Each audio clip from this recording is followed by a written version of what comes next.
Hello friends, welcome to our YouTube channel education with Rohit. आज की video में हम एसएससी सिलेक्शन पोस्ट के जीएस के प्रीवियस ईयर का क्वेश्चन पेपर डिस्कस करेंगे। आपको वीडियो को ध्यान से लास्ट तक देखना है। इस वीडियो में हम एसएससी के द्वारा एसएससी सिलेक्शन पोस्ट के लिए जो पेपर बनाया गया है उसके 25 के 25 क्वेश्चन डिस्कस करेंगे। यह पेपर एसएससी ने 9 नवंबर 2020 को 9 नवंबर 2020 को सेकंड शिफ्ट में कंडक्ट कराया है और ये 12th लेवल का क्वेश्चन पेपर है। तो आप वीडियो को ध्यान से देखिए। 9 नवंबर 2020 की शिफ्ट वन में ये एग्जाम एसएससी ने किया है, यानी कंडक्ट कराया है शिफ्ट वन में। तो आप वीडियो को ध्यान से देखिए, लास्ट तक देखिए और हमारे चैनल को सब्सक्राइब कर लीजिए और वीडियो अच्छी लगे तो शेयर भी कर दीजिए। तो चलिए चलते हैं पहले क्वेश्चन की तरफ। आज का पहला क्वेश्चन ये रहा आपकी स्क्रीन पर। Who among the following is the editor and translator of a book titled The Diary of Manu Gandhi 1943 और 1944?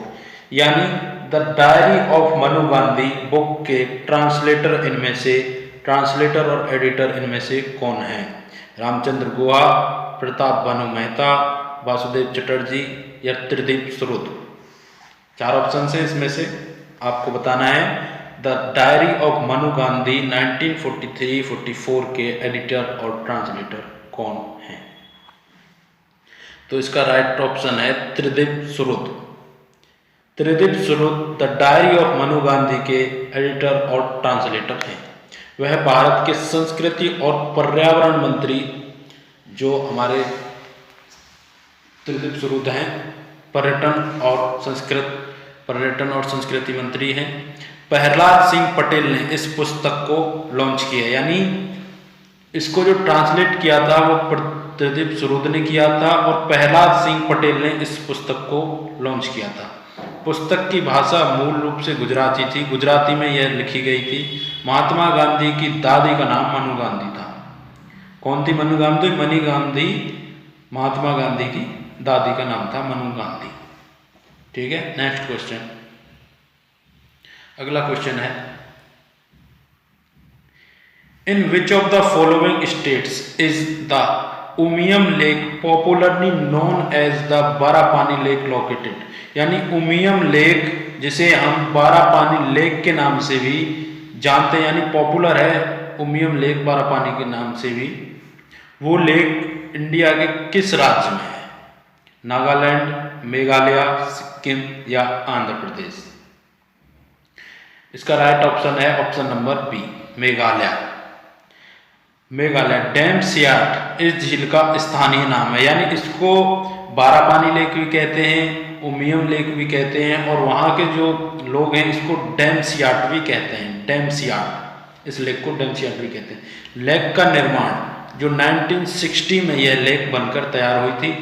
उमियम नदी, यानी जो उमियम है वो रिवर है, उमियम नदी के किनारे एक बांध बनाकर झील का यानी लेक का निर्माण किया गया। असम राज्य बिजली बोर्ड ने उमियम बांध बनाया है। जो असम राज्य का बिजली बोर्ड है उसने उमियम बांध बनाया। जल, खेल और साहसिक सुविधाएं भी इस बांध में उपलब्ध हैं, यानी जल, खेल और साहसिक सुविधाएं भी इस बांध में उपलब्ध हैं। और ये बारापानी लेक है आपकी मेघालय में। और किसने बनाया था इसको? असम बिजली बोर्ड ने। और है कहाँ पे ये? मेघालय। तो आपको याद रखना है ये तीन नाम हैं इसके, उमियम लेक, बारापानी लेक और डैम सियाट लेक। ठीक है, next question. In January 2020 which companies appointed Arvind Krishna as its CEO?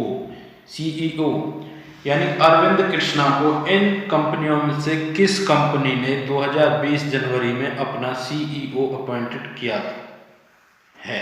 किस कंपनी ने किया है? तो इसका राइट ऑप्शन है IBM। IBM ने अरविंद कृष्णा को अपना सीईओ यानी चीफ एग्जीक्यूटिव ऑफिसर अपॉइंट किया गया है। उन्होंने वर्जीनिया एम रोमेट्टी को सक्सीड किया है। वर्जीनिया एम रोमेट्टी को सक्सीड करके अरविंद कृष्णा IBM के सीईओ बन गए हैं। IBM एक अमेरिकन मल्टीनेशनल टेक्नोलॉजी कंपनी है, ठीक है, अमेरिकन मल्टीनेशनल टेक्नोलॉजी कंपनी है जो है IBM, और ये हार्डवेयर और सॉफ्टवेयर बनाती है और बेचती भी है। इसने 1911 में काम करना शुरू किया था। तो आपको याद रखना है ये एक अमेरिकन कंपनी है IBM, और इसने अभी जनवरी 2020 में अरविंद कृष्णा को अपना सीईओ अपॉइंट किया है। Next question, as for the economic survey, as per the economic survey 2019-20, India aspire to be 5 trillion economy by which year, यानी इंडिया किस साल तक 5 ट्रिलियन डॉलर की इकोनॉमी बनने की एस्पायर है, किस साल तक? इसके 4 ऑप्शन हैं, 2026, 2025, 2030 और 2000, अगला ऑप्शन है 2024, यानी 2026, 2025, 2030 और 2024 किस साल तक इंडिया की इकोनॉमी 5 ट्रिलियन डॉलर बनने की एस्पायर है? तो आपको सही ऑप्शन बताना है। इसका राइट ऑप्शन है option number B, 2025। As per the economic survey 2019-20, India aspire to be 5 trillion dollar economy by 2025 year, यानी 2025 तक भारत 5 ट्रिलियन डॉलर इकोनॉमी बनने की इच्छा रखता है। यानी उम्मीद है भारत को कि 2025 तक भारत 5 ट्रिलियन डॉलर इकोनॉमी बन जाएगा। इसके लक्ष्य को प्राप्त करने के लिए, टारगेट को अचीव करने के लिए तेजी से संरचनात्मक सुधार किए जा रहे हैं। वर्तमान में भारत दुनिया की 5वीं, यानी प्रेजेंट में इंडिया जो है वर्ल्ड की 5वीं सबसे बड़ी अर्थव्यवस्था है। तो वो फिलहाल यानी प्रेजेंट में 5वीं सबसे बड़ी अर्थव्यवस्था है, लेकिन 2025 तक इंडिया उम्मीद कर रही है कि वह 5 ट्रिलियन डॉलर इकोनॉमी बन जाएगी। Next question, as per the union budget 2020, by when does India aim to achieve the eradication of tuberculosis, यानी 2020 के यूनियन बजट के अनुसार ट्यूबरकुलोसिस का इरेडिक्शन किस साल तक किया जाएगा इंडिया से? मतलब एम रखा हुआ है यूनियन बजट के अनुसार ट्यूबरकुलोसिस के इरेडिक्शन का 2025, 2024, 2026 और 2023। तो राइट ऑप्शन आप सोचिए, मैं बताता हूं वैसे। तो इसका राइट ऑप्शन है 2025। 2025 तक यूनियन बजट 2020 के अनुसार इंडिया 2025 तक इंडिया से ट्यूबरकुलोसिस को पूर्णतः खत्म कर देगा। 2025 तक दुनिया भर के मामलों में, आपको पता हो, दुनिया भर के मामलों की तुलना में भारत में 1/4 यानी 1/4 ट्यूबरकुलोसिस के मामले सामने आते हैं। यानी पूरे वर्ल्ड के 1/4 जो ट्यूबरकुलोसिस के केसेस हैं वो इंडिया में हैं। बीमारी के रिडक्शन के लिए टीबी हारेगा देश जीतेगा से एक कैंपेन भी शुरू किया है, यानी कैंपेन भी शुरू किया है इस बीमारी को हटाने के लिए। टीबी हारेगा देश जीतेगा। कौन सा कैंपेन है? टीबी हारेगा देश जीतेगा। आपसे ये भी पूछ सकता है कौन सा कैंपेन शुरू किया है भारत सरकार ने ट्यूबरकुलोसिस के इरेडिक्शन के लिए? तो देश जीतेगा, टीबी हारेगा। लगभग 27 लाख केसेस भारत में ट्यूबरकुलोसिस के पाए जाते हैं। 27 लाख, बहुत बड़ा आंकड़ा है। Next question, Who among the following Indian set up the Phoenix Institute in an African country? यानी इन भारतीयों में से कौन सा भारतीय जिसने अफ्रीकन कंट्री में फोइनेक्स इंस्टीट्यूट सेट किया? लाला लाजपत राय, महात्मा गांधी, देवेंद्रनाथ टैगोर और दादा भाई नौरोजी। आप वीडियो को पॉज करके पहले आंसर करने की कोशिश किया करिए, फिर वीडियो को चालू करके आंसर देखिए।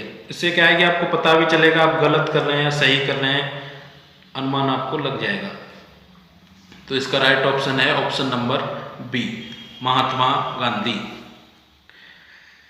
1904 में महात्मा गांधी ने फिनिक्स समझौता शुरू किया। उस समय गांधी एक युवा वकील थे, यानी उस टाइम पे एक यंग वकील थे। उस टाइम पे गांधी जी ने लोगों को एक छोटा समूह बनाया, यानी एक स्मॉल ग्रुप बनाया। उसके साथ जो वहाँ के ईसाई थे और थियोसोफिस्ट का भी समूह जो था, उनका ग्रुप भी उनके साथ में चल पड़ा। यानी जो महात्मा गांधी ने एक छोटा सा ग्रुप बनाया था, उसके साथ में ईसाई और थियोसोफिस्ट थे, जो वहाँ का ग्रुप था, वो भी उनके साथ में हो गया। इस समूह का को फिर वहाँ पे साधक क्लब कहा जाने लगा था। साधक क्लब कहा जाने लगा जब ये सभी मिल गए थे। इसमें ईसाई और थियोसोफिस्ट भी मिल चुके थे, तो इसको साधक क्लब कहने लगा। तो वहाँ पे गांधी जी ने फोइनेक्स इंस्टीट्यूट स्टेबलाइज किया। फोइनेक्स पूर्व राष्ट्रपति, फोइनेक्स जो इंस्टीट्यूट है, पूर्व राष्ट्रपति प्रतिभा सिंह देवी पाटिल द्वारा भी इसका दौरा किया था। फोइनेक्स इंस्टीट्यूट के लिए श्रीमती प्रतिभा देवी सिंह पाटिल द्वारा भी, जो हमारी फॉर्मर प्रेसिडेंट हैं, उनके द्वारा भी इसका दौरा किया था। याद रखना है, फोइनेक्स इंस्टीट्यूट महात्मा गांधी ने सेटअप किया था। Next question, which of the following fibres is an example of semi synthetic polymer? यानी इनमें से कौन सा फाइबर है जो सेमी सिंथेटिक पॉलीमर का एक एग्जाम्पल है? रेयॉन, नायलॉन, पॉलिस्टर या कार्बन फाइबर? तो इसका राइट ऑप्शन है ऑप्शन नंबर ए, रेयॉन। रेयॉन एक सेमी सिंथेटिक पॉलीमर का एग्जाम्पल है। जब नेचुरल पॉलीमर्स को सिंथेटिक सब्स्टिट्यूट्स के साथ मिक्स किया जाता है तो उसे सिंथेटिक पॉलिस्टर कहते हैं। जब नेचुरल पॉलीमर्स को सिंथेटिक सब्स्टिट्यूट्स के साथ मिक्स किया जाए तो उसे सेमी सिंथेटिक पॉलीमर कहते हैं। तो रेयॉन उसका एक एग्जाम्पल है, आपको यह याद रखना है। Next question, tennis star Kristina Mladenovic belongs to which country? यानी टेनिस स्टार है क्रिस्टीना, वो इनमें से किस देश से बिलोंग करती हैं? यूएसए, फ्रांस, जापान या जर्मनी? तो क्रिस्टीना जो है फ्रांस से बिलोंग करती हैं। क्रिस्टीना टेनिस स्टार हैं, वो फ्रांस से बिलोंग करती हैं। उन्होंने जो सिंगल खिताब और 24th डबल्स WA जो WTA का दौरा है उसके तहत उन्होंने एक सिंगल खिताब और 24th डबल टाइटल्स जीत चुके हैं। वो 9th ITF के द्वारा, ITF जो उनका टूर होता है उसमें उन्होंने 4 सिंगल्स और 7 डबल्स टाइटल्स भी जीत रखे। तो आपको याद रखना है, क्रिस्टीना मालाडोवेनिक एक फ्रांस की टेनिस प्लेयर है। Next question number 9, king Kharavela the ancient king of whose biography is found in the Hathigumpha inscription ruled from? यानी किंग खारेवेला हैं जो एंशिएंट किंग हैं, जिनकी बायोग्राफी जो हाथी गुम्पा इंस्क्रिप्शन है उसमें पाई जाती है, वो किस जगह से रूल्ड करते थे? क्वेश्चन समझ में आ गया आपको? किंग खारेवेला एंशिएंट किंग हैं जिनकी बायोग्राफी है जो हाथी गुम्पा इंस्क्रिप्शंस में पाई जाती है, वो किस जगह से रूल करते थे? 4 ऑप्शंस हैं आपके, कालीबंगा, आंध्रा, गोंदा और कुंतला। कलिंगा, आंध्रा, गोदा और कुंतला। तो इसका राइट ऑप्शन है ऑप्शन नंबर ए, कालिंगा। कालिंगा कालिंगा जो है वो ओडिशा में है और 2nd सेंचुरी BCE में महाराजा खारावेला द्वारा इस पर शासन किया गया था। कालिंगा उड़ीसा में 2nd सेंचुरी में रीजन है, वहाँ पे इन्होंने किया था खारावेला ने शासन। वह महावेगवान डायनेस्टी से थे। महावेगवान जिसे हम चेदी डायनेस्टी भी कहते हैं, चेदी डायनेस्टी जिसको हम कहते हैं, चेदी डायनेस्टी से बिलोंग करते थे किंग खारवेला। तो आपको याद रखना है किंग खारवेला कलिंग के शासक थे जो उड़ीसा में है और उनकी जो बायोग्राफी है वो हाथी गुम्फा इंस्क्रिप्शंस पे मिलती है। वह जैन धर्म के अनुयायी थे, यानी जैन जो है जैन उसको मानते थे, वो जैनिज्म को फॉलो करते थे maharaja Kharavela. Next question, which planet is the hottest planet of our solar system?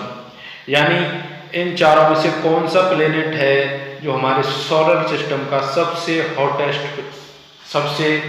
Hottest planet है? मरकुरी, मार्स, वेनस या जुपिटर? बताइए कौन सा प्लेनेट है जो सबसे गर्म प्लेनेट है हमारे सोलर सिस्टम का? तो इसका राइट ऑप्शन है Venus. Venus is the hottest planet in our solar system. यह ग्रह बहुत घने वातावरण यानी बहुत ही घने वातावरण को घेरता है। वेनस का टेम्परेचर, आपको अनुमान है वेनस का जो टेम्परेचर है वो 888 डिग्री फ़ारेनहाइट 888 डिग्री फ़ारेनहाइट तक है जो वेनस का टेम्परेचर है। हमारी पृथ्वी का टेम्परेचर जो मैक्सिमम टेम्परेचर है वो एवरेजन टेम्परेचर 61 डिग्री फ़ारेनहाइट है और वहीं वेनस का 888 डिग्री फ़ारेनहाइट टेम्परेचर है। तो याद रखिए हमारे सोलर सिस्टम का वेनस जो है सबसे हॉटेस्ट प्लेनेट है, Venus. Next question, in the context of Mughal administration the term polaj stood for a, यानी मुगल एम्पायर के समय में पोलाज वर्ड किस लिए उपयोग किया जाता था? पोलाज जो शब्द था मुगल एडमिनिस्ट्रेशन के टाइम पे वो किस लिए यूज किया जाता था? Type of land for revenue assessment, type of weapons, soldiers या land granted to religious personalities? बताइए।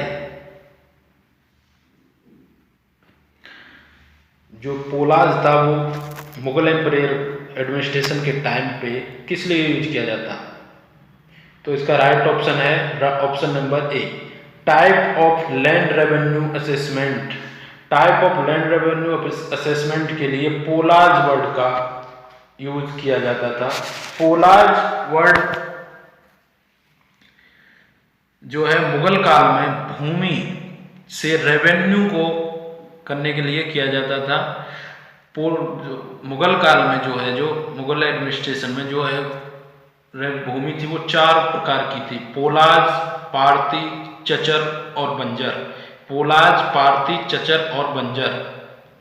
अलग अलग भूमि के लिए अलग अलग राजस्व यानी अलग अलग जो हमारा प्लेन उस अर्थ था उसके लिए अलग अलग रेवेन्यू लिया जाता था। पोलाज, पारती, चचर और बंजर 4 तरह की भूमियाँ थी। बंजर भूमि वो थी जहाँ पे कुछ फसल वसल होती नहीं थी, वैसी सूखा पड़ा रहता था, पानी वानी था नहीं, तो उसको बंजर कहते थे। और पोलाज आपको पता ही है कि एक जमीन थी जहाँ से रेवेन्यू को असेसमेंट किया जाता, रेवेन्यू को लिया जाता था। Next question, in which of the following Indian state are the Mishmi hills mainly spread, यानी इन 4 स्टेट्स में से किस स्टेट में मिसमी हिल्स फैली हुई हैं? उत्तराखंड, अरुणाचल प्रदेश, सिक्किम और मेघालय।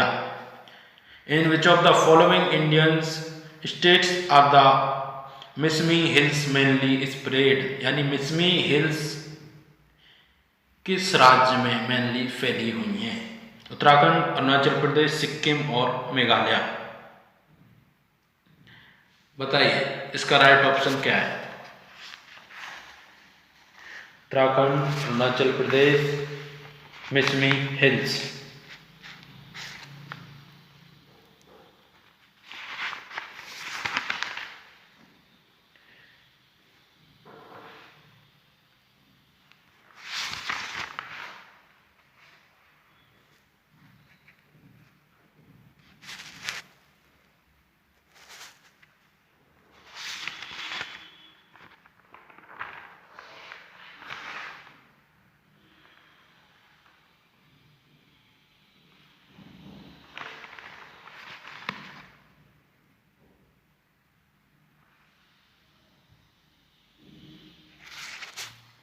हाँ जी, चलिए पता चला आपको। तो इसका राइट ऑप्शन है अरुणाचल प्रदेश। अरुणाचल प्रदेश में मिसमी हिल्स फैली हुई हैं, यानी लोकेटेड हैं मिसमी हिल्स अरुणाचल प्रदेश में। निंगची प्रांत के दक्षिणी भाग में तिब्बती ऑटोनमस रीजन में मिसमी हिल्स फैली हुई हैं, यानी जो तिब्बत का ऑटोनोमस रीजन है वहाँ पर मिसमी हिल्स फैली हुई हैं निंगची प्रांत में। तो इंडिया का जो है अरुणाचल प्रदेश राज्य है और तिब्बत के द्वारा ऑटोनोमस किया है, वहाँ पे ये मिसमी हिल्स फैली गई है। Next question, in January 2020 who among the following was conferred the Ayurveda Ratna award at the European parliament, यानी यूरोपीय पार्लियामेंट में किसको आयुर्वेदा रत्न अवार्ड से सम्मानित किया गया था 2020 में, जनवरी 2020 में? प्रताप चौहान, पंकज नरम, बाबा रामदेव, आचार्य बालकृष्ण। बताइए इसमें से किसको यूरोपियन पार्लियामेंट में आयुर्वेदा रत्न अवार्ड से सम्मानित किया गया है? इसका राइट ऑप्शन है option number A, Pratap Chauhan. इसमें कंफ्यूजन हो सकता है आचार्य बालकृष्ण या बाबा रामदेव पर, लेकिन इसका राइट ऑप्शन है Pratap Chauhan. The all party parliament group on traditional medicines ने यूरोपियन पार्लियामेंट ब्रुसेल्स बेल्जियम में प्रताप चौहान को आयुर्वेदा रत्न अवार्ड से सम्मानित किया गया। इसका उद्देश्य यूरोप में आयुर्वेद को फैलाने के लिए, यानी वैध बनाने के लिए एक रोड मैप तैयार करना था और इसे अपने हेल्थ सिस्टम के साथ चलाना था। यानी उन्होंने वहाँ पे एक पार्लियामेंट में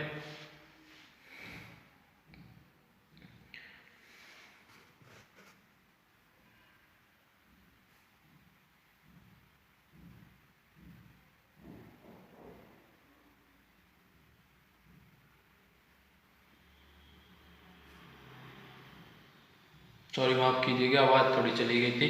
तो प्रताप चौहान को यूरोपियन पार्लियामेंट में आयुर्वेदा रत्न अवार्ड से सम्मानित किया गया है। Next question, the famous chauri bearer statue found at Didarganj Bihar is classified as belonging to the period, यानी चौरी बियरर स्टैचू है बिहार के दीदारगंज में, वह किस पीरियड से बिलोंग करता है? यानी जो चौरी बियरर स्टैचू है वो दीदारगंज बिहार में है, वो किस पीरियड से बिलोंग करता है? मौर्यन, गुप्ता, मुगल या राष्ट्रकूट? मौर्यन, गुप्त, मुगल या राष्ट्रकूट? तो इसका राइट ऑप्शन है option number A, Mauryan. The famous chauri bearer statue belong to Mauryan period. Statue fine polish modern art के अंडर आती है, यानी स्टेचू जो फाइनिश पॉलिश मॉडर्न आर्ट के अंदर आती है। 2nd सेंचुरी में कुषाण पीरियड में इसको बनाया गया था। पॉलिश्ड सैंडस्टोन इस स्टेचू को बनाने में लगे हैं, यानी जो पॉलिश सैंडस्टोन इस स्टैचू को बनाने में लगे हैं। 1917 यानी 1917 में आर्कियोलॉजिकल डिपार्टमेंट द्वारा इसे खोजा गया था, यानी 1917 में आर्कियोलॉजिकल डिपार्टमेंट द्वारा इस स्टैचू को खोजा गया था, फाउंड किया गया था। ये बिहार के दीदारगंज में है chauri bearer statue, Mauryan period से ये बिलोंग करती है। Next question, in which state the Azhikkal sea port situated, यानी जो अजखल सी पोर्ट है वो किस राज्य में सिचुएटेड है। 4 ऑप्शन हैं आपके, महाराष्ट्र, केरला, आंध्र प्रदेश, ओडिशा। महाराष्ट्र, केरला, ओडिशा और आंध्र प्रदेश। तो इसका राइट ऑप्शन है option number B, Kerala. Kerala में आजकल सी पोर्ट सिचुएटेड है।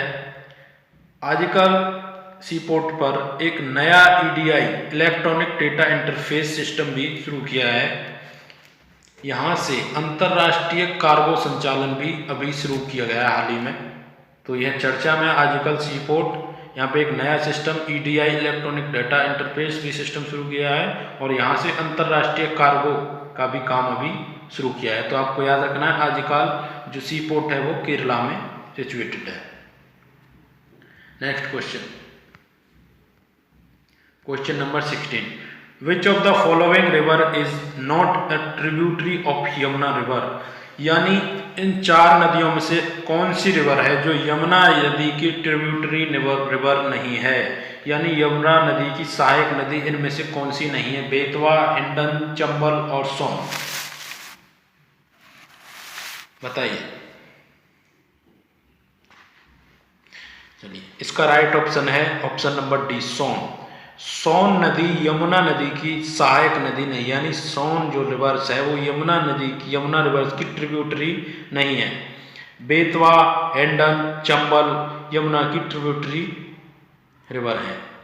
ठीक है,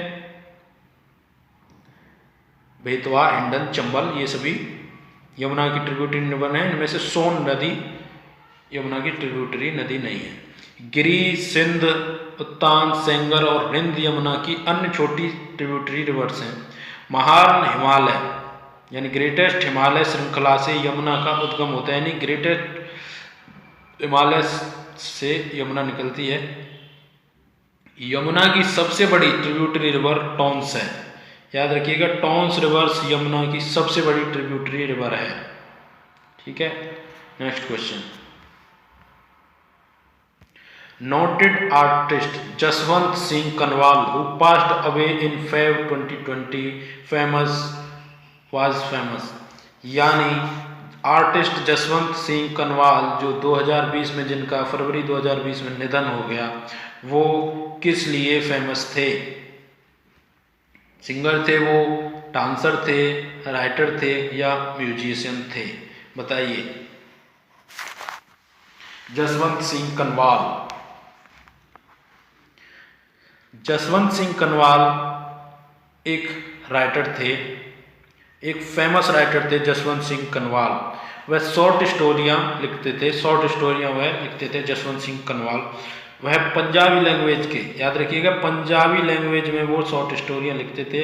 उन्हें 2007 में यानी 2017 में पंजाबी साहित्य शिरोमणि अवार्ड से भी सम्मानित किया गया था। पंजाबी साहित्य शिरोमणि अवार्ड 2007 में जसवंत सिंह कनवाल एक राइटर थे, फेमस राइटर थे Jaswant Singh Kanwal. Next question, in January 2020 the Indian navy launched operation vanilla to provide assistance to the cyclone affected population of, यानी इंडियन नेवी ने जनवरी 2020 में वनीला ऑपरेशन किस देश की पॉपुलेशन को साइक्लोन से प्रभावित लोगों की मदद के लिए शुरू किया था? फिजी, मालदीव्स, इंडोनेशिया या मेडागास्कर? बताइए किस देश की पॉपुलेशन को असिस्टेंस करने के लिए अफेक्टेड साइक्लोन पॉपुलेशन को असिस्टेंस करने के लिए वनीला ऑपरेशन इंडियन नेवी ने शुरू किया था? बताइए जनवरी 2020 में। इसका राइट ऑप्शन है ऑप्शन नंबर डी, मेडागास्कर। इन January 2020 Indian navy launched operation vanilla, यानी जनवरी 2020 में इंडियन नेवी ने ऑपरेशन वनीला लॉन्च किया गया। एट मेडागास्कर आईएनएस एरावत, यानी इंडियन नेवी का आईएनएस एरावत जनवरी 30 को वहां पे पहुंचा था मेडागास्कर पे। दक्षिणी हिंद महासागर में आईएनएस एरावत को शुरू में तैनात किया गया था, यानी साउथर्न ओशियन में आईएनएस एरावत को तैनात किया गया था। कंबल, आईएनएस एरावत में कंबल, भोजन, कपड़े और दवा भारतीय नौसेना के जहाज में सम्मिलित थी। 1 फरवरी 2020 को स्थानीय मेडागास्कर अधिकारियों को ये सामग्री दे दी गई, यानी जो आईएनएस एरावत में सामान था, कंबल थे, भोजन था, कपड़े थे, कुछ मेडिसिन्स थी, वो भारतीय जो नेवी ने 1 फरवरी 2020 को मेडागास्कर की जो अधिकारी थे उनको दे दिया था। तो याद रखना है वनीला ऑपरेशन मेडागास्कर में आइस साइक्लोन से प्रभावित यानी अफेक्टेड पॉपुलेशन के लिए चलाया गया था इंडियन नेवी का operation vanilla. Next question, the metals that produce a sound on striking a hard surface are called, यानी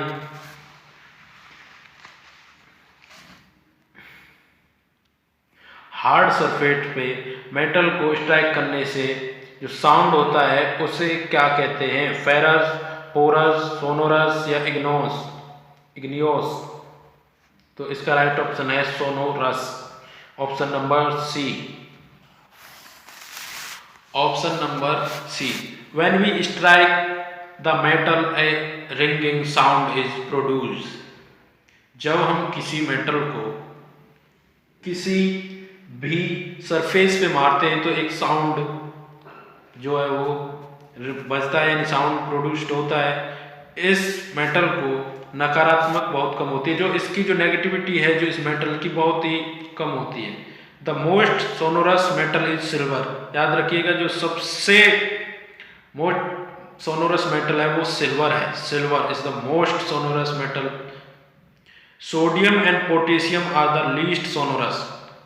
सिल्वर है आपका मोस्ट सोनोरस मेटल और सोडियम एंड पोटेशियम है आपके लीस्ट सोनोरस, तो याद रखिएगा। Next question, which of the following is the oldest paramilitary forces in India, यानी इंडिया में इन फोर्सेस में से सबसे पुरानी यानी ओल्डेस्ट फोर्स कौन सी है? Assam rifles, Indo Tibetan border force, CRPF या सीआईएसएफ?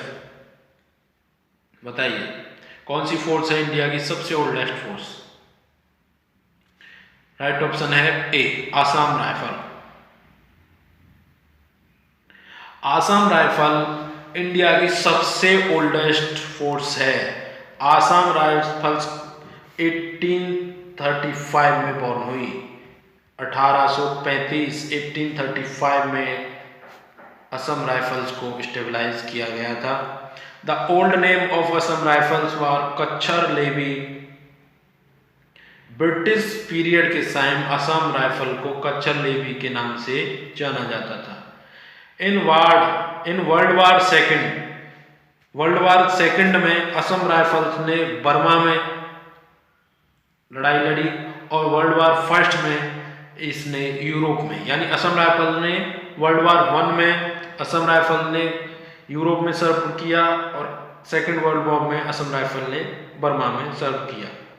तो आपको याद रखना है असम राइफल्स इंडिया की सबसे ओल्डेस्ट फोर्सेस में से एक है। In Arunachal Pradesh the played a crucial law in maintaining law and order, यानी अरुणाचल प्रदेश में एक महत्वपूर्ण भूमिका निभाती है लॉ एंड ऑर्डर को मेंटेन करने के लिए असम राइफल।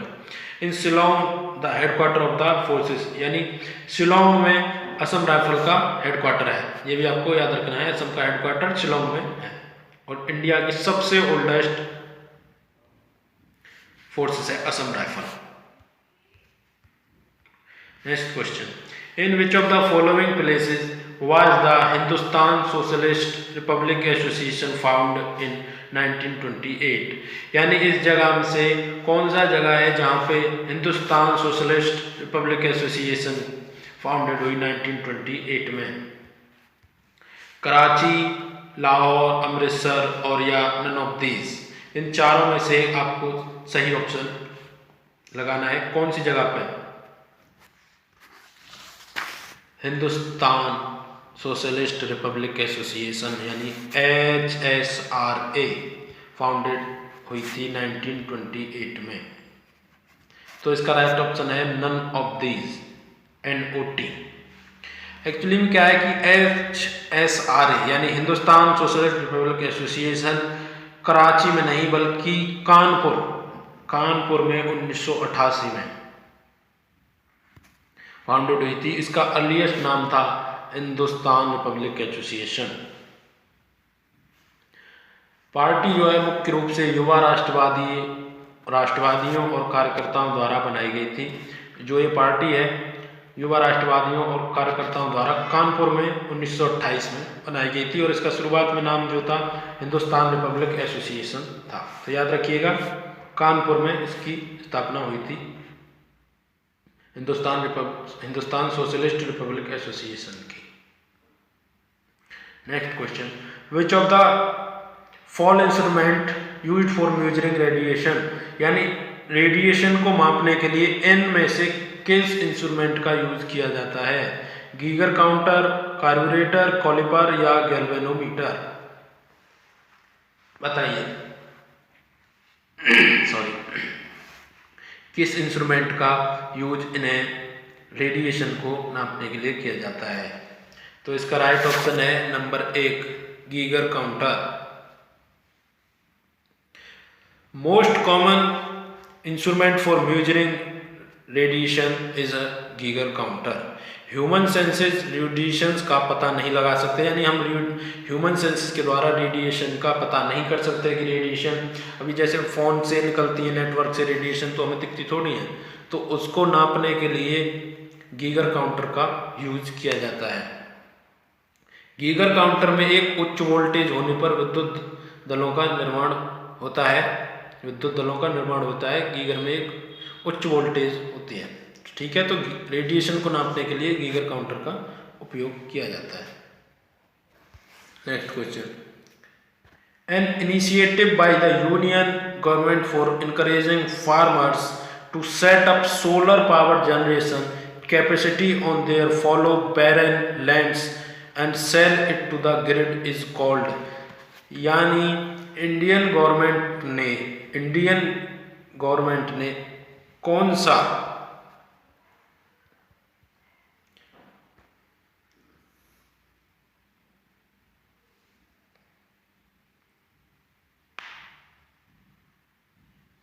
इनिशिएटिव शुरू किया है जिससे फार्मर्स अपनी फॉलो या बैरन लैंड्स पर सोलर पावर जनरेशन लगा सकते हैं और उसे बेच भी सकते हैं, वहाँ से उत्पन्न बिजली को, और खुद अपने यूज में भी यूज कर सकते हैं। PM उड़ान, PM सम्मान, PM केयर या PM कुसुम? बताइए कौन सा इनिशिएटिव शुरू किया है यूनियन गवर्नमेंट ने? तो इसका राइट ऑप्शन है option number D, PM Kusum. The ministry of new and renewable energy has launch the scheme, यानी the ministry of new and renewable energy ने यह स्कीम लॉन्च की है। इस योजना के तहत पूरे देश में सौर पंप और नए बिजली संयंत्र स्थापित किए जाएंगे। इसमें 60% जो को लगाएंगे जो फार्मर्स, उसका 60% यूनियन गवर्नमेंट यानी भारत सरकार देगी और बाकी का 40% किसान। यानी जो ये लगाया जाएगा उसमें 60% हिस्सा यूनियन गवर्नमेंट देगी। तो पीएम कुसुम के नाम से यह स्कीम शुरू की गई है, यानी इसे इनिशिएटिव शुरू किया गया है। Next question, first battle of Tarain held on which year, यानी तराइन की पहली लड़ाई किस साल हुई थी? 1191, 1192, 1506 या 1208? बताइए किस साल तराइन की पहली लड़ाई लड़ी गई थी? ये तो सबको पता ही होगा। 1191 यानी 1191 में फर्स्ट बैटल ऑफ तराइन हुई थी। और किसके बीच हुई थी ये first battle of Tarain? Mohammad Ghori और पृथ्वीराज चौहान। मशहूर लड़ाइयों में से एक है ये बैटल ऑफ तराइन। मोहम्मद गौरी और पृथ्वीराज चौहान के बीच ये पहली लड़ाई लड़ी गई थी और इस लड़ाई में मोहम्मद गौरी पूरी तरह से पराजित हुआ और पृथ्वीराज चौहान विजयी हुए। मोहम्मद गौरी की सेना को पृथ्वीराज की सेना ने पूरी तरह से हरा दिया था और पृथ्वीराज चौहान वहाँ से भाग गया था, यानी अपनी सेना को लेके। बाद में 1192 में मोहम्मद गौरी फिर आया और इस बार उसने पृथ्वीराज चौहान को हरा दिया। तो याद रखिएगा पहली बैटल 1191 में हुई थी और सेकंड बैटल 1192 में हुई थी। इस पहली बैटल में मोहम्मद गौरी हारा, दूसरी बैटल में पृथ्वीराज चौहान हारा था। ठीक है, तो फर्स्ट बैटल ऑफ तराइन 1191 में हुई थी जिसमें मोहम्मद गौरी विजयी हुआ था। Next, who was the founder of Pal dynasty, यानी पाल डायनेस्टी का फाउंडर कौन था? धर्मपाल, गोपाल, नरसिम्हा राव या बुक्का? बताइए कौन था इनमें से पाल डायनेस्टी का फाउंडर? धर्मपाल, गोपाल, नरसिम्हा राव या बुक्का? बताइए। इसका राइट ऑप्शन है option number B, Gopal. Gopal जो है वो पाल डायनेस्टी का फाउंडर था, गोपाल। धर्मपाल पाल डायनेस्टी के बीच में एक महत्व इम्पोर्टेंट राजा था, यानी बहुत ही इसका नाम मशहूर है धर्मपाल का। गोपाल ने स्टेबलाइज किया था और धर्मपाल पाल डायनेस्टी का सबसे मशहूर राजा में से एक था, या सबसे मशहूर राजा ही था धर्मपाल पाल डायनेस्टी का। तो पाल डायनेस्टी का फाउंडर कौन था? गोपाल। और धर्मपाल उसमें एक बहुत ही महान राजा था पाल डायनेस्टी के बीच में। ठीक है, तो ये 25 क्वेश्चन थे जो एसएससी ने 9 नवंबर 2020 को सिलेक्शन पोस्ट के 12th, याद रखिएगा 12th लेवल का एग्जाम कराया था। वैसे तो एसएससी का 12th लेवल का हो, ग्रेजुएशन लेवल का हो या 10th लेवल का, सभी एक जैसा ही पेपर होता है। जीएस तो कभी किसी के लिए बदलती नहीं है, फिर भी वो अलग अलग लेवल बांट देता है। तो ये 12th लेवल का था। तो ये 25 क्वेश्चन आपको आई होप अच्छे लगे होंगे, आपको वीडियो अच्छी भी लगी होगी। इससे आपका कितना स्कोर आप कमेंट भी कर सकते हैं। और वीडियो को देखने के लिए धन्यवाद। आप हमारे चैनल को सब्सक्राइब कीजिए और बेल आइकन प्रेस करिए जिससे आपको न्यू वीडियोज़ का पता लगे। तो वीडियो को लाइक और शेयर करना ना भूलें। धन्यवाद।